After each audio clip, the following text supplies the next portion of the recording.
The US Army Special Forces are some of the fastest language learners out there, but when your life depends on it, I bet you would be fast too. I'm Olly Richards and I've learned 8 languages while living in 10 countries, none of which I parachuted into, sadly, but I do write books on language learning, over 100 of them, in fact, so I just had to know how special forces do it. Are they all language prodigies, or is it something else? Let's find out. Are you mentally able to go somewhere else and take away the pain that you're enduring at that moment and then come back to reality and be able to operate in a very austere environment, under a lot of stress? They can survive in enemy territory. They are ready for war. Ever wondered what goes through a soldier's mind as he free falls behind enemy lines? Well, here's a hint. It's more than just a safe landing. So what are special forces? They are military legends. You might know them as Green Berets. That's their nickname. Green Berets are elite soldiers famous for their incredible skills. They cross behind enemy lines undetected. They hunt down terrorists. They train guerrilla armies. Green Beret teams operate anywhere and everywhere. It takes a long time to train one of us to even get out the door, right? Yeah. Okay, how much time do I have? Let's do the best you can. But before any of that, they go through hardcore training in all sorts of unconventional guerrilla-style warfare. But there's one more life-saving skill they need to learn. It's the part that I care most about, is foreign languages. Language school was pretty difficult, mentally draining. So 6 months of 8 hours a day, every day, of Chinese Mandarin. That's a lot. Just mentally exhausting trying to learn a foreign language fluently in that short of time. They're one of very few military groups coded as linguists. And as for that parachute jump I mentioned, well, it's like the poster says, a Green Beret had better know which dialect to use when he lands in the enemy's playground. But how good does he have to be at these languages? And how does he even learn grammar with all that stress? Language is where I saw a lot of guys lose it and get kicked out. Wait, why do you say that? Stick around. You'll figure it out. So the Special Forces Readiness Exercise is a series of events throughout a weekend in the National Guard. Volunteers may come through to see if they are willing to go to Special Forces selection. You got to show up here in shape, otherwise day one you're going to be dropped from the course. It runs really from having absolutely no idea what they're getting ready to do and stuff that they've probably never seen, and then how they actually deal with any of those types of things under a level of stress. So this stress-filled weekend is just the start. The selection process, well, it's as tough as it gets. If you make it in, you're in for long, complex, and extremely strenuous training. These men need to operate effectively in environments most of us can't even imagine, working with foreign allies, challenging foreign bad guys. Our Green Berets grew their beards out, they're wearing indigenous clothing, they're speaking the language, they're living in a kalat in that village, eating what the locals eat, shopping at the market. There is an expectation. You go local or you go home. Think that little language app on your phone can prepare you for this? Good luck with that. Mind you, there is that one sentence. Plus, you need to speak your allies' language too, and not insult anyone's culture while you're at it. Sound dangerous? Well, it is. That's why they only want the guy who isn't too scared to jump. You have no choice. The guy in front of you is jumping, the guy behind you has to jump, so you just got to go. That's what it is, jumping out of C-130. If you're at the door holding up everybody, you're going to get a boot to your back. Oh, you mean kicked out of the airplane? Yeah. Never mind the jumping. They also want the one who isn't scared of Arabic or Russian grammar. And how will they know? With the tests, of course. Now, this is going to be hard. Before you can become a Green Beret, there are 6 major training phases you have to go through. And most of it happens at the JFK Special Warfare Center and School in Fort Bragg. Each phase has its own challenges, its own mental roadblocks, and its own physical roadblocks. First, there's a primer course. That's 19 days to get you ready. And then what might be the most grueling assessment test in the Army, a gritty, back-breaking 24-day assessment and selection course. They haven't even said you're good enough once yet. They've never given you an inkling of positive feedback. So when you're in selection phase, you need to, what cadre like to say is, don't self-select. Let us select. Let us tell you what's up. This is only the beginning. If you make it through, you get to move on. All this and still a language test looming before you learn a language. This is a career path that if you personally inside of you, if you don't want it, you don't have that desire to become Special Forces qualified, nobody else is going to make you do it. There's a saying here, your mind is your best weapon, and you need to know that you can do this. The deal breakers, 100% physical shape, 0% stress. You're going to be navigating difficult terrain all alone, moving heavy obstacles with a team, but no matter how tough you are, will you cope with the no cheating possible foreign language test? Because it's coming. All Special Forces soldiers are assigned a language. The Defense Language Aptitude Battery, or DLAB, is a test that all linguists take to measure their potential ability to learn a language.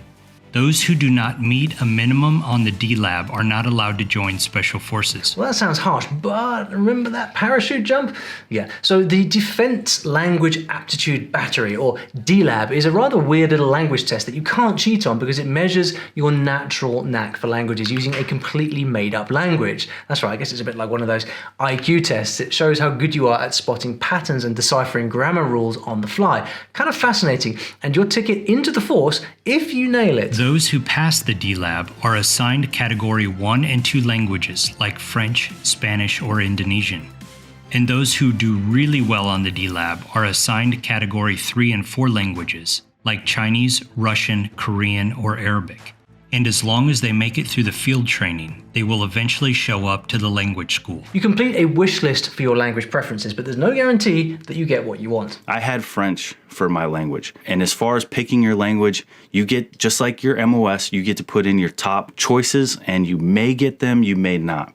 So it's just kind of based on the needs of special operations, where they need holes filled as far as languages, and then where they need holes filled as far as groups, and who needs what. Yeah, they know what they need and they will decide. Although, if you're a fluent Spanish speaker, there's a better chance of being assigned to 7th group. That's the group that goes to Latin America. There are some nuances. Russian, you can be a few different groups. Arabic, you can go to a few different groups, right? But for the most part, pretty much your language is tied to the group you are, because that's the region of the world you're going to be working. If you make it in, things are about to get real. But before I freak you out, let's make sure that you hit the like and subscribe button here, because you don't want to miss the next dangerous video in my crosshairs. You sleep in the swamp because your enemy's not going to go there. You are constantly wet and dirty. So you made it through selection. Well done. Good on you. But becoming a Green Beret really starts with the Special Forces Qualification course, or the Q course as they call it. It's a series of 6 training phases, and for the next 12 to 18 months, soldiers will be doing some of the craziest physical and mental training you have ever seen. Check this out. The SFQC focuses on core tactical competencies, individualized team skills, survival, language, and cultural expertise. Sometimes they even do exchange programs with other forces. North Carolina Guardsmen exchanged knowledge and skills with Moldovan Special Forces during a recent training exercise just outside of Charlotte. This is one more opportunity for my guys to learn as much as possible from a big and developed army as United States Army is. I love that, don't you? But what's coming next? Well, a bunch of badass phrases that make my blood run cold, like a thing called SEER School. In phase 2, survival, evasion, resistance, and escape. But you're cold, you have minimal clothing, you're not eating any food, and the scenarios were real. Like you said, they're all talking like a Slavic accent, so you know that's like the scenario. And we had a guy that like almost lost his mind, and they had to come out of scenario to talk to him. Like he started like peeing in his boot and drinking it because he thought he was going to get dehydrated. They just turned the scenario back on. They started speaking in accents, and they just beat the get out of it. Someone pour me a whiskey. I'm pretty sure that we're still missing a trick for escaping the bad guys. Like, I don't know, understanding the bad guys' language maybe? Well, you've got to wait for it. The language part of training only comes in phase 6. By then, you are already a die-hard war machine. Green Beret though? Not yet. 语言和文化是特种部队的一个特征。 Los soldados de las fuerzas especiales deben ser comunicadores efectivos para poder operar junto a las fuerzas de las naciones socias. If you have short languages, which is Spanish, French, and Indo, then your language will be like 4 months. If you have long languages, then those are going to be 6 months long. Finally, soldiers receive basic special ops language training based on the language assigned to them after SAFS, which depends on which unit they're being sent to. So when you're in SF, everybody's got to learn a language. It's usually per your area of specialty in the world. So our company and battalion was Southeast Asia. And so I learned Indonesian, and that was a 4-month long course. There's either 4, the short, or the 6, the long. Okay. Now, obviously the language needs of the military are going to change depending on world events. And these are the languages currently being taught. They're split into categories based on how hard they are. Remind you of anything? So they are trained in 3 main skills: speaking, participatory listening, and basic reading. Participatory listening just means engaging with the language actively as opposed to only hearing it, kind of what you do when you order in French at a French restaurant, but with guns. I have ADHD, like real bad. So sitting in a classroom for 8 hours a day saying, Je m'appelle Sean, what did you do this weekend? Like, it was brutal. And my teacher, she was from Africa, so she had a different dialect of French. It made it extremely hard to pick up as you're learning French. And it was just a hard experience. So I'll show you the actual lessons a little bit later. I'm just painting the picture for you quick because that part about listening is super important in the real life day of a Green Beret. You see, ideally, they're going to live among a population and be able to speak fluently with their partner force. We all dressed up, in traditional Afghan clothing. We ate Afghan food with them. We immersed ourselves, which we did often, immerse ourselves, and dressed in their clothing. But this was like a party. This is a family event. People brought their families. So I like how this is something you can do even in regular language learning if you really want to understand the local culture and blend in. It's such a powerful way to the hearts and minds of people. But that fluent part, is it like that in reality? They learn to speak like natives? I learned enough combat Arabic to run Indij in Iraq, right? I can count to 10. I can say, you go over here, shoot that, last man, get in the vehicle. These terms that are very common in combat. But the fluent Arabic, it's tough to keep that language up all the time, even if you get it, right? Hey, what's your name? ¿Cómo te llamas? ¿Cómo te llamas? ¿Qué estabas haciendo? Go on, no judgment here, because these guys, they're still human. By the way, there's one massive difference between Special Forces classes and other military language classes. Anyone know? Little clue here. You guys, since you're so much diplomacy involved in it, it's like, hey, we need like actual gentlemen to get in here. Like the maturity of a man is a big deal. If you would like a puzzle to solve, try and spot it in these videos later. Language training is done at the LREC, which stands for Language, Regional Expertise, and Culture. The LREC is at Fort Bragg, North Carolina. LREC courses emphasize physical and social systems, economics, politics, and security, infrastructure and technology information, mission-related tasks, enhanced rapport-building techniques, culture and regional analysis, cultural mitigation strategies, interpreting, and how to properly control interpreters. This is not your average language class, I'm afraid. Your success or even your survival may depend on what you think people around you are saying, and the army wants to keep you alive. So all that matters is, will you know what to say in the moment? And this is where a solid foundation in dialects can save your skin. Communication beats fluency, and body language, important? Yeah, you bet it's important. Almost nothing in the world builds rapport with foreigners faster or better than communicating with them in their native language. I've seen it in action on 5 continents. Speaking the local language is for sure one of the many secrets to the success of the Special Operations community. So lessons are very practical and mission related. A ton of military words to learn, all sorts of techniques to help build trust and relationships, gather intelligence, fit in with local customs, and prevent conflicts. You getting the picture here? There are also special techniques for interpreting and controlling local interpreters. Interesting, eh? Why do you think that last one's important? Well, it turns out an interpreter can secretly be lying to you. But there's also funny cases, like there's a true story of a Russian that they encountered who was generally excellent at translating, but he totally missed an idiomatic expression. He translated out of sight, out of mind as blind, therefore insane. Pretty funny. Ever had that happen to you? But listen, it's not about languages being a nightmare. It's all in the method. And to answer my question back there, how good are they really?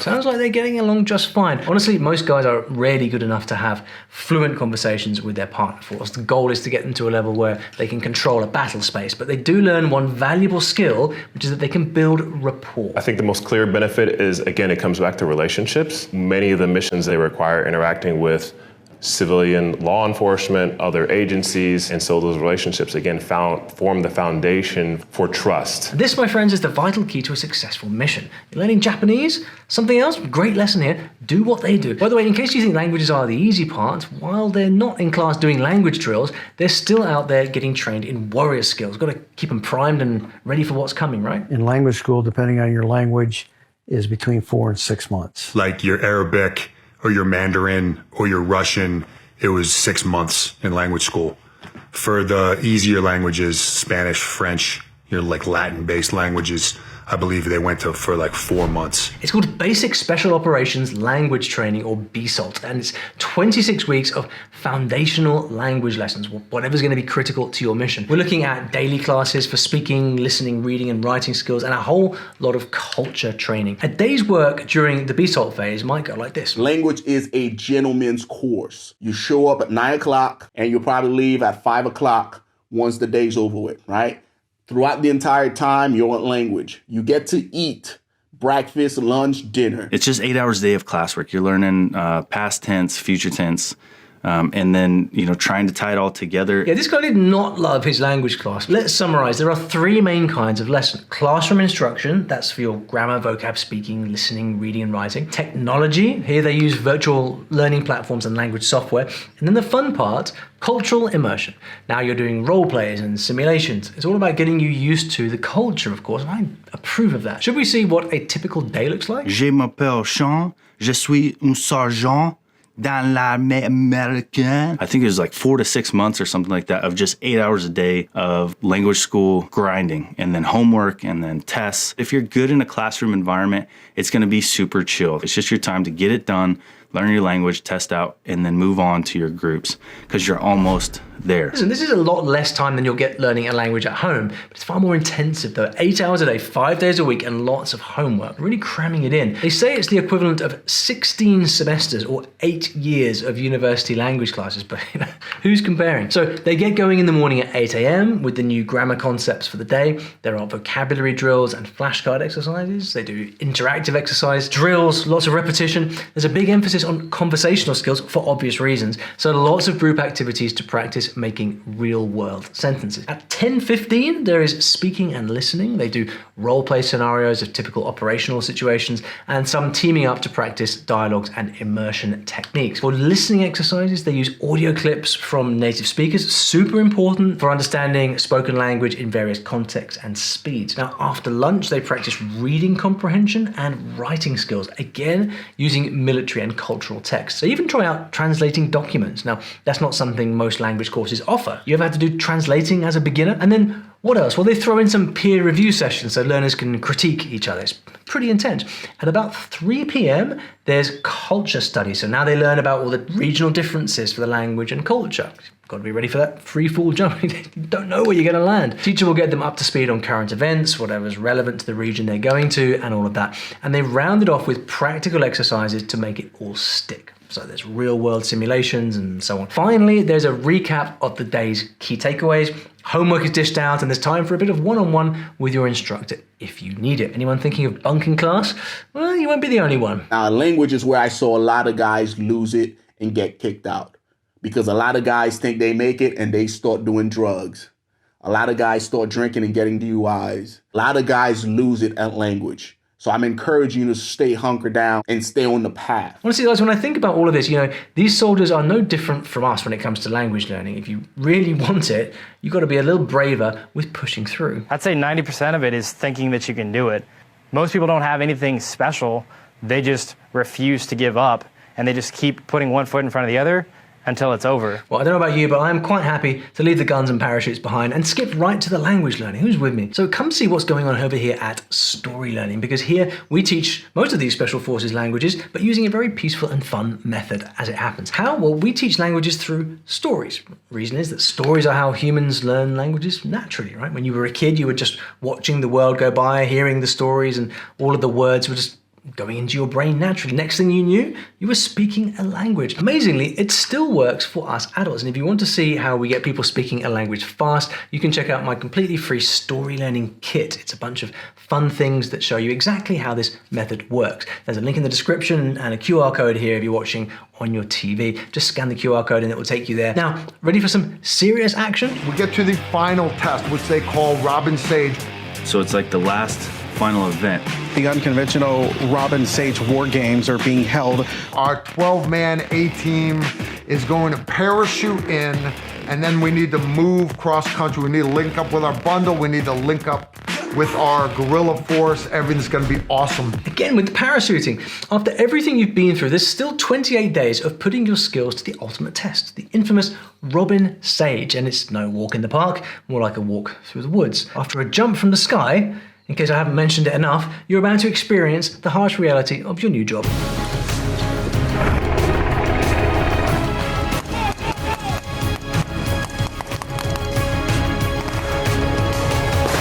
Anyone know where this might be? Well, let's see if you do. Picture a forest in a place of political instability, and your language skills are about to be put to the test in a highly realistic exercise that the army organizes. The country is? Well, it's a fictitious country called Rhineland, actually a vast stretch of North Carolina backwards. Your task: to train, advise, and assist the guerrillas. Your goal?